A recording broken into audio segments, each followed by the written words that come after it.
ओम जय जय जय नमोस्तु नमोस्तु नमोस्तु। नमो रियंताणं नमो सिद्धाणं नमो आर्याणं नमो विद्याणं नमो लवेशविसावणं। मंगलम भगवान वीरो मंगलम गौतमो गणिमंगलम कुंदकुंदाद्यो जयंधर्मोऽस्तु मंगलम सर्वमंगलमांगल्यम सर्वकल्याणकारकं प्रधानं सर्वधर्माणां जयनं जयतु शासनम् नत्वा जिनेन्द्रं स गतसर्वदोषं सर्वगदेवं हितदर्शिकं च श्रीजैनसिद्धान्तप्रवेशिकेयं यच्छति स्वल्पधियामितान् कर्मस्वभावज्ञानं कर्मस्वरूप पहचान अकर्तृत्व हरे सिद्ध भगवान। हरे सिद्ध भगवान।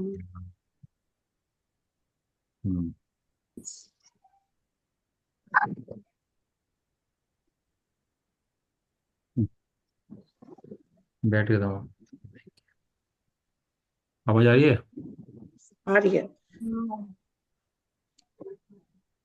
श्री जैन सिद्धांत पर ऋषि का ग्रंथ चल रहा है अपना, गोपाल दास जी प्रिय द्वारा रचित, जिसके अंदर अपन जैन सिद्धांतों का सार पढ़ रहे हैं।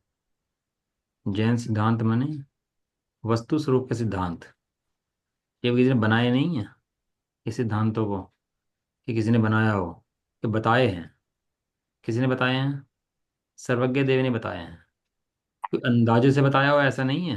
ये छदमस्त अंदाजा लगाता है, ऐसे अंदाजा नहीं लगाया है, देख करके बताया है कि कहाँ पर क्या है, कितनी वस्तु व्यवस्था है, सारे सिद्धांतों का मर्म बताया जिनेन्द्र देव के शासन के अंदर। सूक्ष्म विवेचन, जो किसी धर्म की परछाई भी नहीं मिलती। कोई धर्म, अन्य धर्म है, लिखे गए वर्णन कहीं कौन से कर्म होते हैं, कहाँ होते हैं, कैसा स्वभाव होता है, परछाई भी नहीं है उन लोगों के पास धर्म की। लेकिन ये अपने को सहजता में मिल गई। जैसे सेठ का पुत्र हो, गरीब का पुत्र हो, सेठ के पुत्र को संपदा सहज मिल जाती है बिना मांगे। ऐसे ही हमें सिद्धांत मिल गए, सारे हैं शास्त्र मिल गए।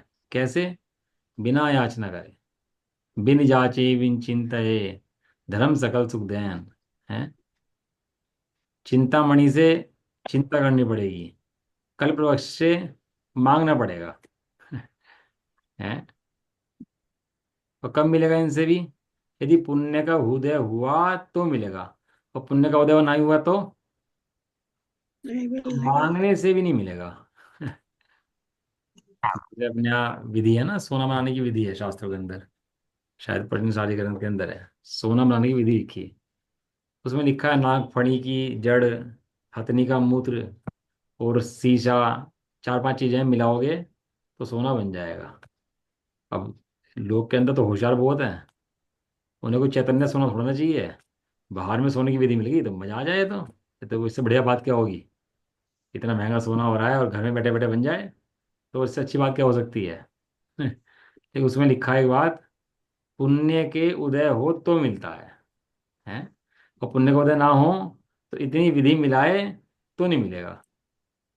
ऐसे ही यहाँ जिन शासन है, ये समस्त मिल गया भैया, ये महान पुण्य का उदय है।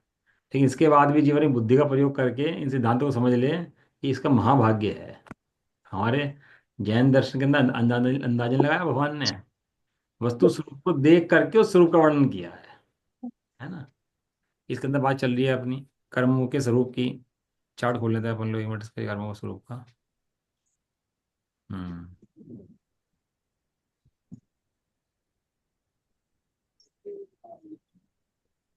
ये है कर्मों का स्वरूप, चार्ट खुल गया आपके सामने। हाँ जी। हमने कॉलम नंबर 1, 2, 3, 4, 5, 6, 7, ये कॉलम नंबर हम पढ़ चुके हैं। कोई क्वेश्चन किसी को इस बारे में हो तो पूछ सकता है, किसी को शंका हो तो पूछ सकता है इस बारे में। ये पूछना था जी, जो जो कर्म हम बांधते हैं, तो क्या हम्म। हम इसी जन्म में अपने कर्म नष्ट कर सकते हैं? इस जन्म में इन कर्मों के अंदर से मोह कर्म को नष्ट कर सकते हैं। 8 कर्मों के अंदर से केवल श्रद्धा मोहनीय कर्म इसमें से नष्ट हो सकता है, चारित्र मोहनीय भी नहीं नष्ट हो सकता।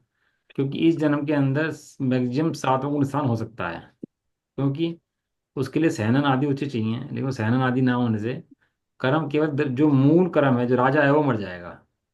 तो प्रजा जो मरेगी वो आगे मरेगी। जो सेना जो है ना उसकी बाकी बची हुई, वो आगे भाग जाएगी। लेकिन मूल राजा जो है ना कर्मों का, वो मर सकता है। कोई और प्रश्न किसी का? अच्छा पूछा करो प्रश्न, मतलब अच्छा लगता है प्रश्न पूछने, लगता है कि समझ रहे हो, आप सुन रहे हो। हम्म। अभी अपन कॉलम नंबर 9 पर चर्चा कर रहे हैं, आज 8 छोड़ रहे हैं अभी, और कॉलम नंबर 9 के ऊपर चर्चा अपन लोग कर रहे हैं अभी। इन कर्मों के अंदर दो भेद हैं। कुछ प्रकृतियां पुण्य रूप हैं और कुछ प्रकृतियां पाप रूप हैं। ये पुण्य पाप जीव के भेद नहीं है। ये पुण्य पाप किसके भेद हैं? ये पुण्य पाप कर्म प्रकृति के भेद हैं। शरीर अच्छा है, शरीर खराब है, मौसम अच्छा है, मौसम खराब है, किसी ने निंदा कर दी, किसी ने प्रशंसा कर दी, कहीं धन आ गया, धन चला गया। ये सब किसके खेल हैं? ये सब पाप पुण्य कर्म प्रकृति के खेल हैं। ये शरीर जिसे हम कहते हैं ना, अपना है शरीर जिसे कहते हैं, ये भी कर्म है, ये भी।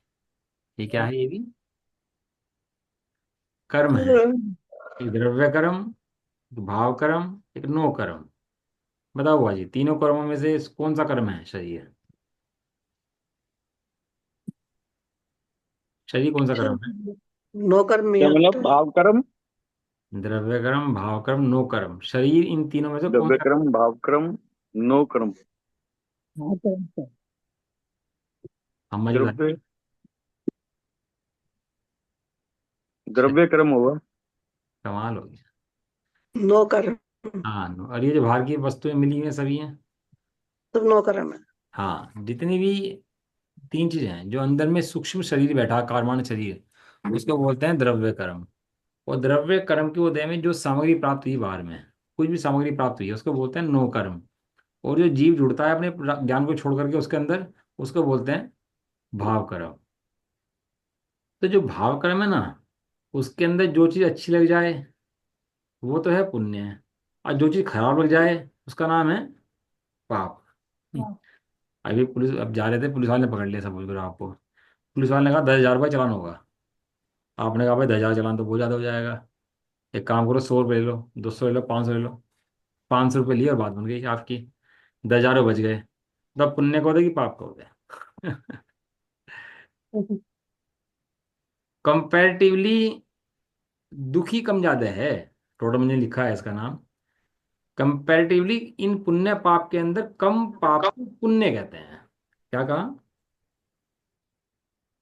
कम कर्म पाप को। पाप के पुण्य कहते जैसे भूख लगी है आपको, बहुत तेज भूख लग रही है, अब तो खाना तुरंत मिल जाता है, 10 दिन 20 दिन खाना नहीं मिला, कहीं जंगल में फंस गए कहीं और क्षुधा से पीड़ित हैं, 10-20 दिन भोजन नहीं मिल रहा, अब आपको भोजन मिल गया, भोजन मिल गया खाया, अब चैन पड़ गई।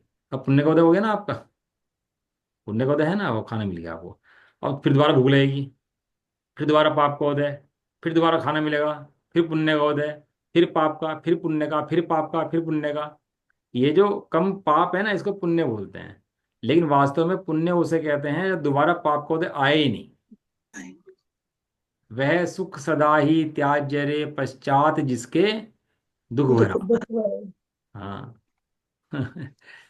वह सुख सदा ही त्याज्य रे पश्चात जिसके दुख भरा। ये पुण्य पे पीछे भागता है जीव, और पाप से डरता है। लेकिन ये नहीं जानता कि पुण्य पाप दो कर्म के भेद हैं, दोनों ही शत्रु हैं। एक छोटा शत्रु है और एक बड़ा बड़े। शत्रु। बड़ा शत्रु। एक घर के अंदर जासूस होता है, विभीषण था ना, घर के अंदर जासूस था, है वो चला गया उस सेना के अंदर, है। एक सामने का शत्रु होता है, लक्ष्मण था, वो सामने का शत्रु था, और विभीषण घर का शत्रु था। ये जो घर का शत्रु है ना, इसको बोलते हैं पुण्य। ये जो बाहर का शत्रु है उसे बोलता है पाप। बाहर के शत्रु को तो सब बुरा मानते हैं, सब कहते हैं ये पाप है, पाप है, पाप है। लेकिन पुण्य भी पाप है, ऐसा कोई बिरला ज्ञानी जीव कहता है। और ये बात मैं घर की नहीं बता रहा हूँ, ये योग सार जी की गाथा है। गाथा याद होगी किसी को तो बता सकता है? कोई बिरला जीव ऐसा कहता है ये पुण्य भी पाप है। ये पुण्य नहीं है। कोई तारीफ कर रहा है, प्रशंसा कर रहा है, भोजन मिल रहा है, अच्छे मकान मिल रहे हैं, सब मिल रहा है, और हम भी उसके अंदर बेभान हो गए हैं। पाप के उदय में सचेत होने के चांस बहुत हैं, लेकिन पुण्य के उदय में सचेत होने के चांस बहुत नगण्य हैं। अब बताओ, धर्म की तरफ जीव भागता है ना, ज्यादातर जीव भागता है तो पाप के उदय से डर के भागता है, और पाप के उदय में भागता है। लेकिन किसी का पुण्य को उदय आ रहा हो, फैक्ट्रियाँ चल रही हो, नेतागिरी चल रही हो, खूब अच्छी, नाम हो रहा हो, तो बताओ स्वाध्याय सुनने बैठा दो तो क्या कहेगा? भाई साहब टाइम नहीं है, बात बाद में करना ये है। अभी बुढ़ापा पड़ा हुआ है, बुढ़ापे में करेंगे। पैसा भी इकट्ठा कर बुढ़ापे में कर लेना भाई। ये पैसा भी इकट्ठा करेगा और धर्म बुढ़ापे के लिए रख देगा। धर्म कहाँ करेगा? धर्म बुढ़ापे में करेगा। पुण्य भुला देता है स्वरूप अपना। जो पुण्य, बाहर का पुण्य है, ये स्वरूप भुला देता है। किसी के पास धन आ रहा हो तो कहते मान में चढ़ जाता है, हैं?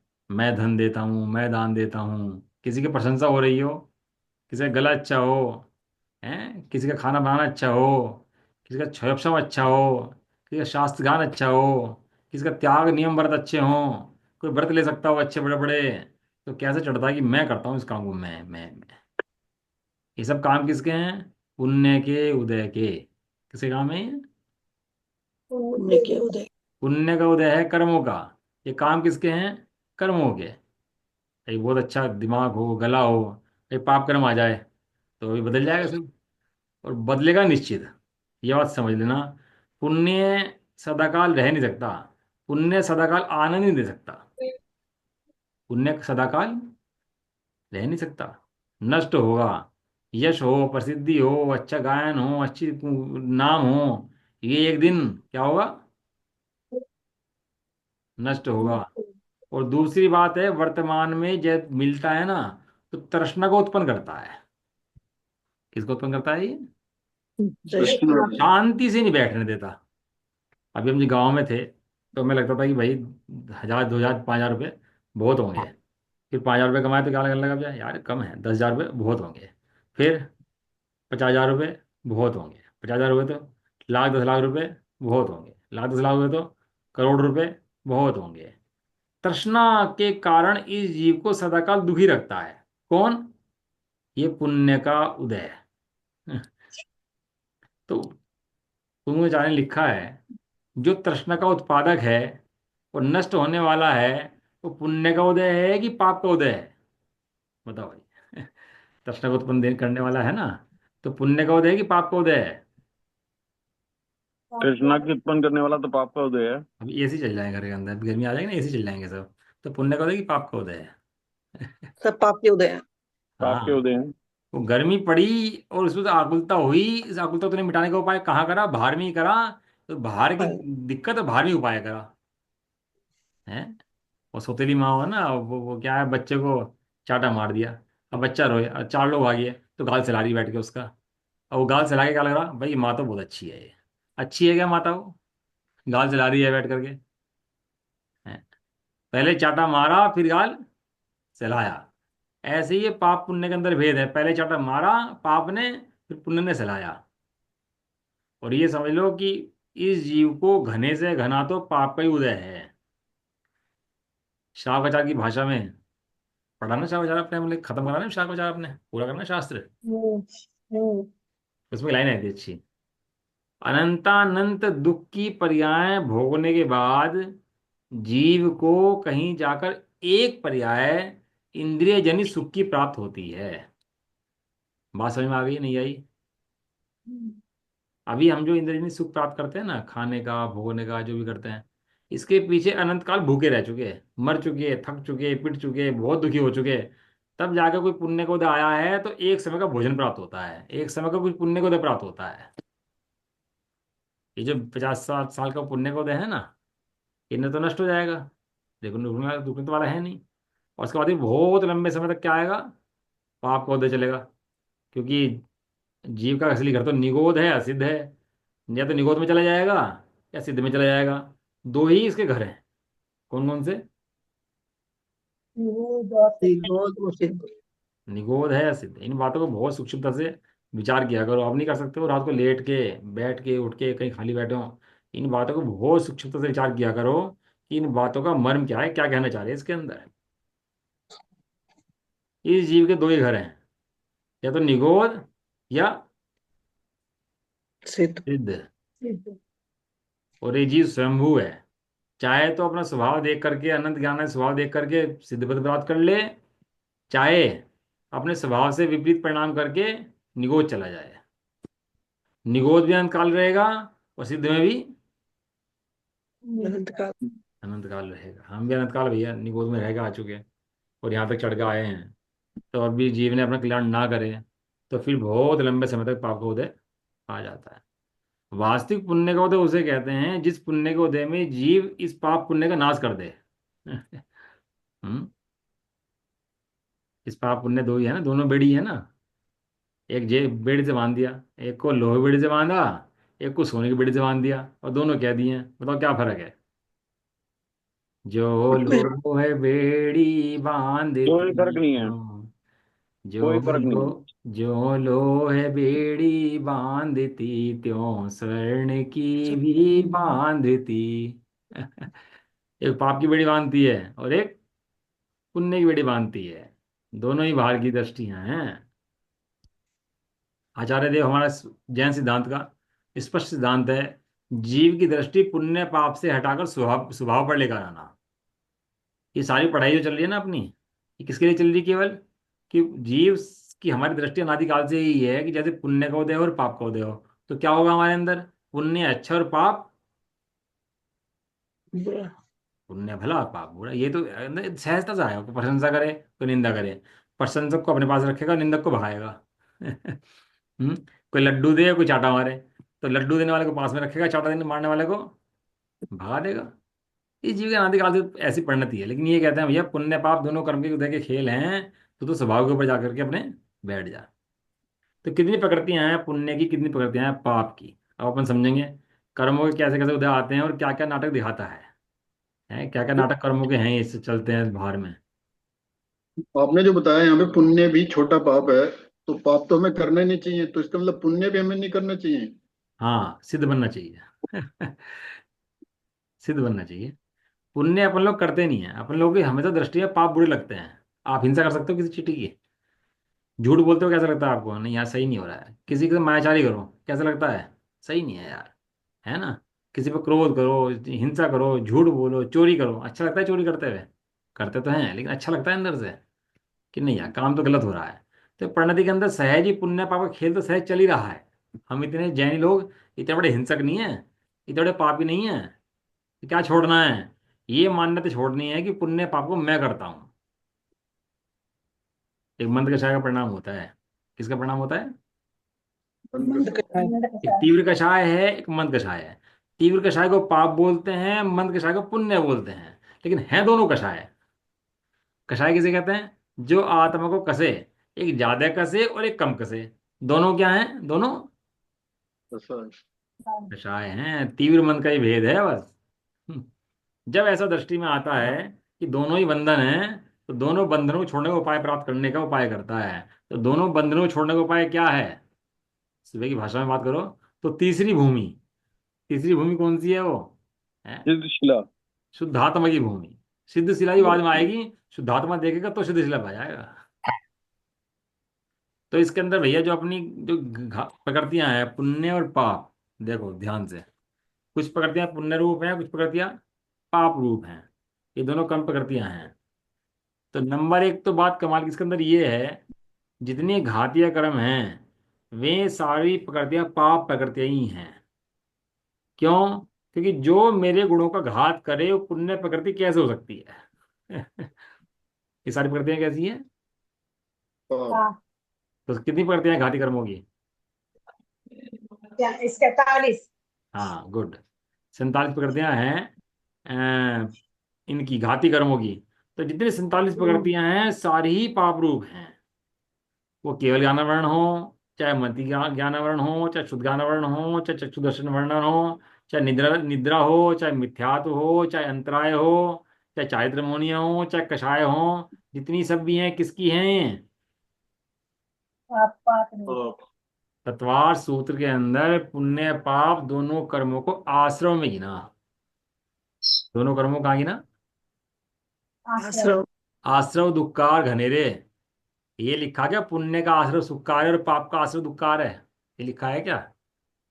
क्या लिखा? आश्रव कोई सा भी हो, मंद हो कि तीव्र हो, कैसा भी हो, लेकिन आश्रव क्या है? दुखकारी है, दुख देने वाला है।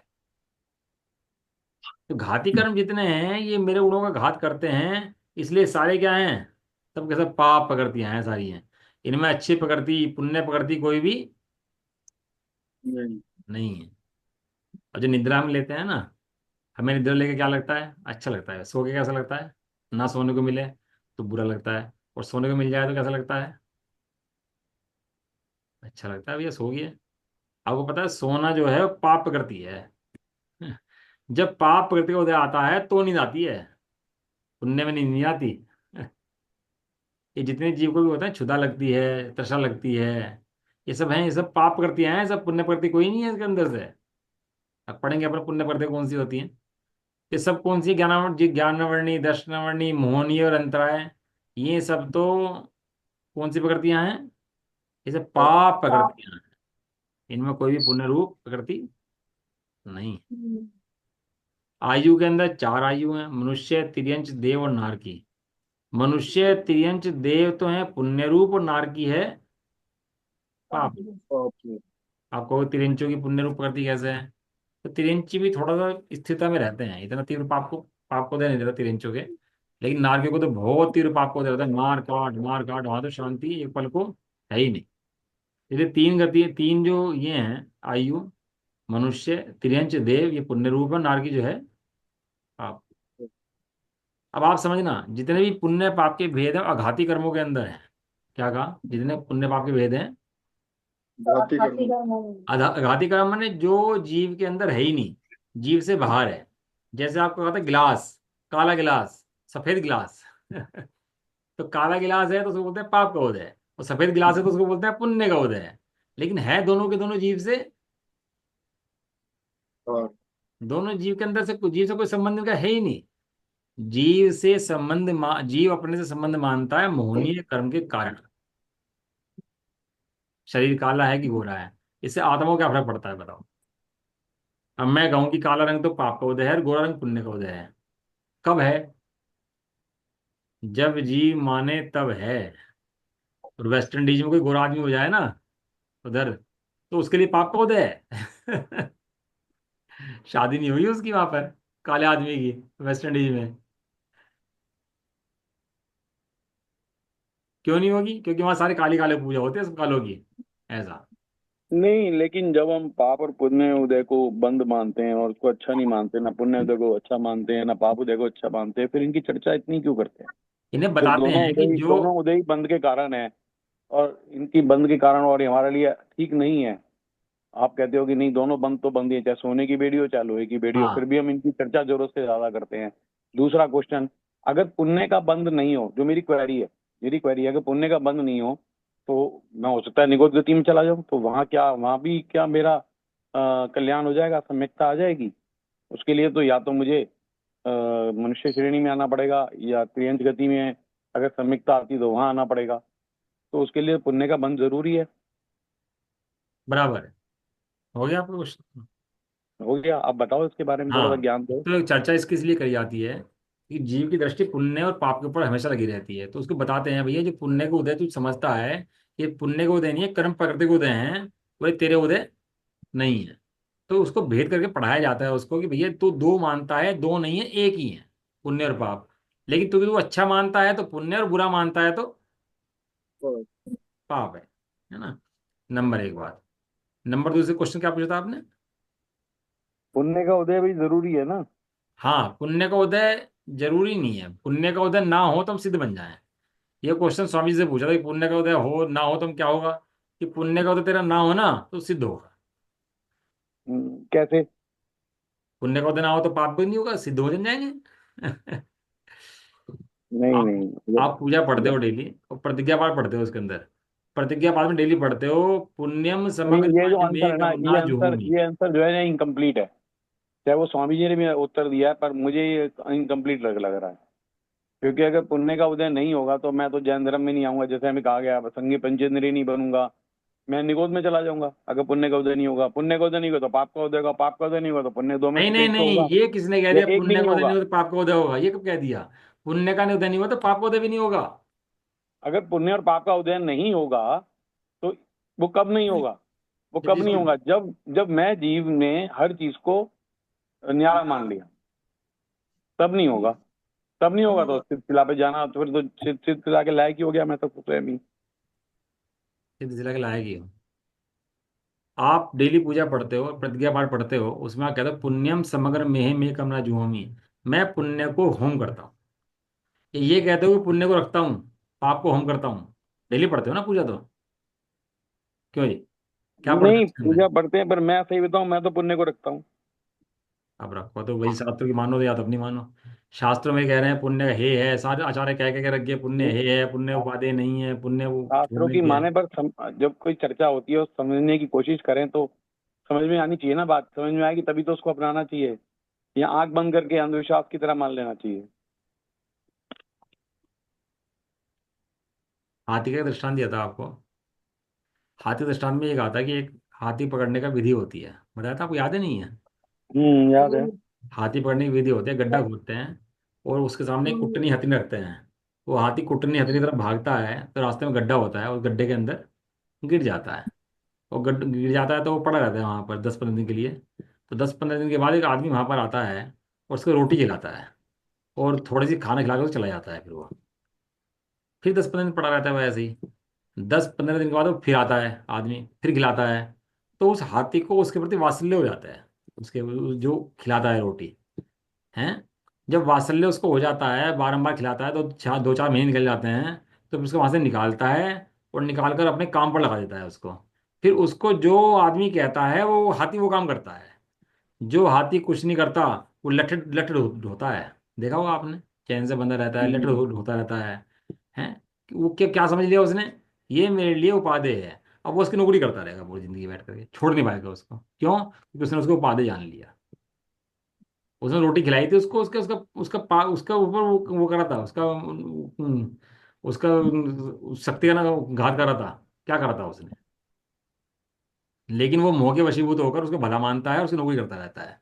ऐसे ही यहाँ पुण्य को भला मान करके पुण्य की नौकरी करते रहते हैं। और हम सोचते हैं भला है भला नहीं है। ये पुण्य पाप दोनों एक ही थाली के चट्टे बट्टे हैं।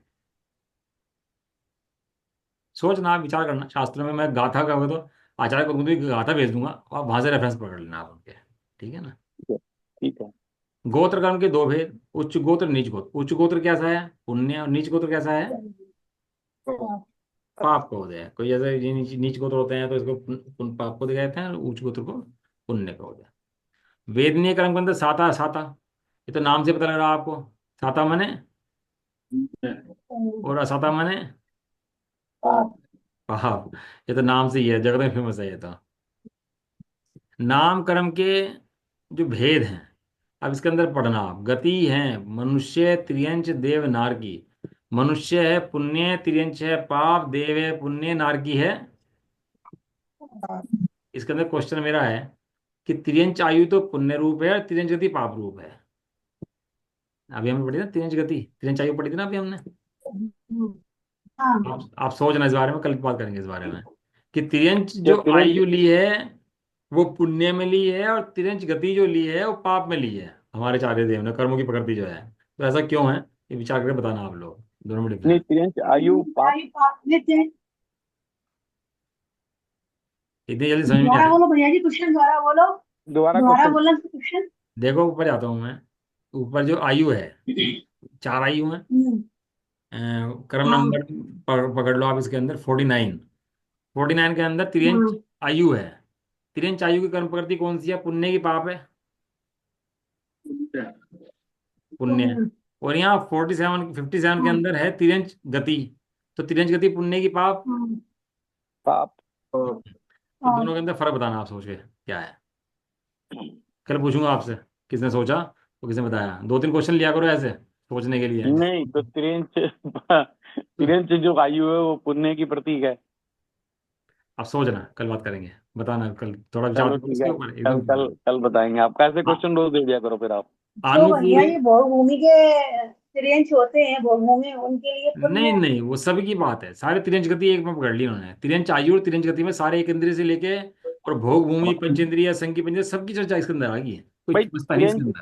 तिरंज आयु का मतलब यह है कि तिरंज आयु की एक लिमिटेशन है, उसके बाद गति चेंज हो जाएगी, चलो इसलिए कल वो चर्चा पाप करेंगे, वो पुण्य अभी है। इतनी जल्दी और मत जो करो, तिरंज कल आयु करेंगे। मिली है वो पाप के कर्म से मिली है, इसलिए वो पाप है। नहीं नहीं, अब सोचना। आनुपूर्वी में मनुष्य गत्यानुपूर्वी, तिरंज गत्यानुपूर्वी, देव गत्यानुपूर्वी, नारी गत्यानुपूर्वी। मनुष्य पुण्य रूप है, तिरंज पाप रूप है, देव पुण्य रूप है, नारकी पाप रूप है। जाति एक इंद्रिय, दो इंद्रिय, तीन इंद्रिय, चार इंद्रिय, पांच इंद्रिय। एक इंद्रिय पाप रूप है, दो इंद्रिय पाप रूप है, तीन इंद्रिय पाप रूप है, चार इंद्रिय पाप रूप है, और पांच इंद्रिय पुण्य पुण्य रूप रूप है। है। जितने पुण्य जीव पंचेंद्रिय जीव हैं सब पुण्य माने जाते हैं, उसके नीचे सब जीव जितने हैं पाप पाप जीव हैं। शरीर पांच हैं, उदारिक वैकरिक आहरक तेजस कारमाण। और पांचों ही शरीर पुण्य पुण्य रूप प्रकृतियां हैं, पांचों शरीर होगी। कोई भी शरीर की प्रकृति पाप रूप नहीं है। बंधन और संघात, पांच बंधन पांच संघात। बंधन मैंने होता है हड्डियों का जो बंधन होता है ना, जो जुड़ती हैं हड्डियां बनती हैं। और संघात मैंने जब थोड़ी उम्र बढ़ जाती है ना, तो छटनी शुरू हो जाती है इनके अंदर। देखा आपने, हड्डियां ढीली पड़ जाती हैं, खाल ढीली पड़ जाती है, होता ही नहीं होता। बिल्कुल होता है। तो जो हड्डियां ढीली पड़ती हैं इसको बोलते हैं संघात, और जो बनती हैं इसका नाम है बंधन। प्रत्येक समय चल रहा है काम ये, बंधन का और संघात का, किसी के रोके रुकता नहीं है। जैसे जैसे आयु क्रम चलता है तो हड्डियों में गलन पड़ जाता है, गलती हैं हड्डियां, ढीली पड़ जाती हैं। ये संघात क्रम के उदय से होता है सारा काम। तो बंधन की जितनी प्रकृतियां हैं वे सब पुण्य रूप हैं, और संघात की जितनी प्रकृतियां हैं ये सब भी पुण्य रूप है। औदारिक वैदिक आहत है और काम। संस्थान है छह। समचतुर संस्थान, न्याय ग्रोध परिमंडल विधान संस्थान, स्वाति संस्थान, कुंभ संस्थान, वामन संस्थान और मुंडक संस्थान। इनमें से पहले तीन पुण्य हैं और बाद के तीन पाप है। पाप रूप है। सैनन, वही वज्रवर्ष नाराज सैनन, वज्रनाराज सैनन, नराज सैनन, अर्धनाराज सैनन, कीलिक सैनन, ऐसा प्राप्त सप्राटिका सैनन। इसमें शुरू के तीन पुण्य रूप हैं और बाद के तीन पाप। पाप रूप। आंगोपांग, उदारिक वैकरिक आहरक तीनों पुण्य रूप है। पांचों शरीर की संघात, पांचों शरीर का बंधन और पांचों तीनों अंगोपांग, ये सब पुण्य प्रकृतियां हैं।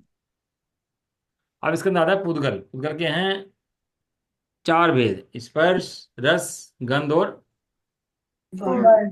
वर्ण। इन पांचों इन चारों के आगे भेद लो तो स्पर्श के आठ, रस के पांच, गंध के दो और वर्ण के पांच, कितने हो गए? 20। 20। 20। अब इन 20 के अंदर पुण्य भी हैं और पाप भी हैं, दोनों हैं। जैसे अब यहाँ पंखा चले तो कैसा लगेगा? गर्मी में पंखा चले कैसा लगता है? अच्छा। और सर्दी में चल जाए तो? बेहतर। हाँ, ऐसे प्रत्येक के संबंध में लगाना, मतलब कोई भी हो। अब यहाँ ठंडों के अंदर गर्मा अच्छा लगता है, और सर्दियों में गर्मियों में लिहाफ उड़ा दे तो क्या बुरा लगता है। इसलिए इन सब प्रकृतियों के दोनों भेद ले लेना। या खट्टा है, खट्टा किसी को अच्छा लगता है, किसी को मीठा लगता है, बेकार लगता है, तो सब प्रकृतियों के अंदर पुण्य और पाप के दोनों के भेद हैं। तो ये प्रकृतियां जो हैं 20 प्रकृति तो हैं, और 20 और बढ़ गई। पता लगा क्यों बढ़ गई हैं? तो 20 प्रकृति तो है ही, और 20 प्रकृतियां दोनों होगी ना पुण्य पाप रूप, तो 20 × 2 हो गया ये। हाँ। तो प्रकृति तो है 20, और होगी कितनी? हो गई कितनी? 40। 40। 40। तो कर्म प्रकृतियां 148 हैं। लेकिन जब पुण्य पाप के भेद करेंगे तो कर्म प्रकृतियां कितनी हो जाएंगी? कर्म प्रकृतियां मूल में 148 है। अब इसके पुण्य पाप के दो भेद कर दिए 20 के, तो कर्म प्रकृतियां कितनी हो गई अब? 101, 168। 45 और टोटल 168। 168। हाँ, एक सौ एक सौ अड़सठ अड़सठ 168 होगी ना, 168 हो जाएगी। और जब हम पुण्य 20 और पाप के होगी ना, भेद ऐड 20 करेंगे, और ऐड हो जाती है। जब पुण्य पाप के भेद करेंगे तो कहेंगे 168 कर्म प्रकृतियां हैं। क्योंकि पुद्गल की 20 प्रकृतियां पुण्य रूप भी हैं और पाप रूप। बाप रे। हाँ। तो हल्का भारी, ठंडा गरम, कड़ा नरम, रूखा चिकना, खट्टा मीठा, कड़वा कसरा चरपरा, सुगंध दुर्गंध, हरा नीला लाल काला सफेद, इससे तो दोनों भेद हैं, ठीक है ना। उपघात पाप प्रकृति है, परघात पुण्य पकड़ती है। कोई अपने को मारे तो पाप पकड़ती है, दूसरे का घात करे तो पुण्य पकड़ती है। आतप पुण्य पकड़ती है और द्योत पुण्य पकड़ती है। आतप माने ठंडा, गर्म, उद्योत माने गर्म। दोनों की दोनों पुण्य पकड़ती है। विहाय प्रशस्त विहाय पुण्य है, अप्रशस्त माने पाप रूप है। तरस स्थावर, तरस पुण्य रूप है और स्थावर पाप। पाप रूप है। बादर पुण्य रूप है, सूक्ष्म हाँ, पाप रूप। बादर माने शरीर बड़ा है, सूक्ष्म माने बहुत छोटा शरीर है। तरस माने, तरस माने, दो इंद्रिय। छोटा। एक इंद्रिय। तरस माने तरस जीव, हाँ, दो तरस नाड़ी। इंद्रिय तो, तभी कौन सी इंद्रिय दो दो कहाँ? दो इंद्रिय दो से लेके इंद्रिय, दो इंद्रिय फिर पांच दो इंद्रिय। इंद्रिय दो पांच इंद्रिय से इंद्रिय। लेकर 5 इंद्रिय तक पुण्य रूप है और एक इंद्रिय पाप रूप है। बादर माने बड़ा जीव पुण्य रूप है और सूक्ष्म छोटा जीव जो है वो पाप रूप है। पर्याप्तक पुण्य रूप है, अपर्याप्तक पाप रूप है। पाप रूप है। प्रत्येक पुण्य रूप है, साधारण पाप रूप है। प्रत्येक माने एक, हरी सब्जी। हरी सब्जी में एक एक के हरी माध्यम से सब्जी। एक पाया जाए। एक घिया है, एक का हाँ, ककड़ी स्वामी। है, टिंडा है, हाँ, एक के हाँ, माध्यम से एक पाया जाए उसको बोलते हैं प्रत्येक। और एक के माध्यम से अनंत पाए जाए, जैसे आलू, हाँ, तो साधारण और शकरकंदी वैभव। है, गाजर, साधारण। मूली, ये सब। इसलिए कहते हैं भैया, एक आलू खाने के अंदर इतना भयंकर पाप है जैसे मांस का टुकड़ा खा लिया हो। एक अनछना पानी पीने में भयंकर पाप है, खून पी लिया। बताओ, अपन लोग अगर पानी पीते हैं ना अनछना, तो बहुत पाप करते हैं, क्योंकि उसका तो साधारण प्रकृति है। साधारण प्रकृति मैंने अनंतानंत जीव भरा हुआ है उसके अंदर। आपको आम खाना हो एक, तो पेड़ के नीचे पड़ा हो पक गया आम, तो खाओगे उठा करके, ठीक है ना। आपको आम खाना है, तो कोई नीचे पेड़ के नीचे पड़ा है, उठा करके आप खा लोगे, कोई दिक्कत नहीं। लेकिन आपको आम चाहिए और आप पेड़ काट दो पूरा का पूरा उस आम के लिए, जबकि नीचे भी आम पड़ा हुआ था, तो बताओ कितना भयंकर पाप पाप लगेगा उसका। छह लिश्चय के अंदर आया ना। ऐसे ही जमीकंद आदि खाना ये कृष्ण लिश्चय का परिणाम है। जो इतना महान जीव जिसके अंदर पड़ जाता है, उसको फिर भी खाए जानने के बाद भी, तो बहुत मानने से दोष लगता है। साधारण पकड़ दीजिए, पाप रूप है। स्थिर पुण्य रूप है, अस्थिर पाप रूप है। शुभ पुण्य रूप है, अशुभ पाप रूप है, तो है ही। सुभग पुण्य रूप है, दुर्भग पाप रूप है। सौभाग्य जो है पुण्य रूप है, जो दुर्भाग्य है वो पाप रूप है। सुस्वर, सुस्वर माने पूर्ण रूप। बस अच्छा स्वर। अच्छा स्वर, अच्छी गाता बहुत आवाज। अच्छा। दुनिया में नाम हो गया लता मंगेशकर। उसका क्या हुआ, उसका गला कैसा था, गला रख लो उठा करके वे इसका। और सही सुस्वर उसकी बात। क्या क्या पकड़ती थी वो। अब बताओ कौन गा रहा था, पूर्ण। पुण्य प्रकृति गा रही थी कि वो आत्मा गा रही थी, बताओ कौन गा रहा था वो। पुण्य प्रकट करती। अब जीव मर के समझ लो एक इंद्रिय बन जाए वहां से जाकर के, तो अब गा पाएगा। क्यों? नहीं। कि उस पुण्य प्रकृति का नाश हो गया, इसलिए अब गा नहीं पाएगा। ऐसा। दुस्वर पाप प्रकृति। आधे, आधे मैंने आदर हो, पूजा हो, पुण्य प्रकृति। अनादे पाप प्रकृति। यश पुण्य प्रकृति, अपयश पाप पाप पाप। प्रकृति। प्रकृति। पाप प्रकृति। जीव को अच्छा लगता है ना, अपयश हो तो जीव को अच्छा लगता है, इसलिए पाप प्रकृति। एक के चार निर्माण पुण्य प्रकृति, अगुणगुत पुण्य प्रकृति, उच्छ्वास जो आता है ये ऊपर नीचे, ये पुण्य प्रकृति, और तीर्थंकर नामकरण जो है ये पुण्य प्रकृति। पूर्ण प्रकृति। ठीक है ना। अब इसके अंदर दो रह गए अपने केवल। एक तो रह गया इसके अंदर कॉलम नंबर हमारा रह गया 8, विपाकी। जीव विपाकी, पुतल विपाकी, क्षेत्र विपाकी या भव विपाकी। एक तो हमारा ये रह गया है ना। और दूसरा रह गया हमारा बस। ये जो कर्म प्रकृतियां हैं, इनके आश्रव के कारण क्या हैं, क्यों होता है इनका आश्रव, किससे बनते हैं ये। तो आश्रव के जो भेद पड़े थे, मिथ्यात, अवृत्ति, प्रमाद, कषाय, योग, तो कैसे कैसे बनता है, उन सब की बात यहाँ पर करेंगे। कल पढ़ेंगे विपाकी और परसों पढ़ेंगे आश्रव। ठीक है ना। और हो सकता है कल आपका रिजल्ट दे दें, क्योंकि कल रिजल्ट बचा हुआ है ना आपका, लास्ट वाला चौथे नंबर का। तो कल रिजल्ट क्लियर कर देंगे आपका, रिजल्ट दे देंगे कल आपका। तो कल आप रिजल्ट कहाँ आ जा रही है, कल रिजल्ट आ जाएगा आपका। कल रिजल्ट मैं देने की कोशिश करता हूँ, तो कल रिजल्ट की क्लास लगा लेंगे, ठीक है ना। उसके बाद 2 दिन के बाद फिर चैप्टर शुरू होगा कर्मों का आपका, कि कर्म की जो सिद्धांत की परिभाषाएं हैं, फिर परिभाषाओं से अपन लोग उसको पढ़ लेंगे। ठीक है जी। चलो, निज निधि निज में बताई। यह अनंत उपकारी है, उसी के लिए निर्वाणी माँ को वंदना शत बारे है। नौ नमकार।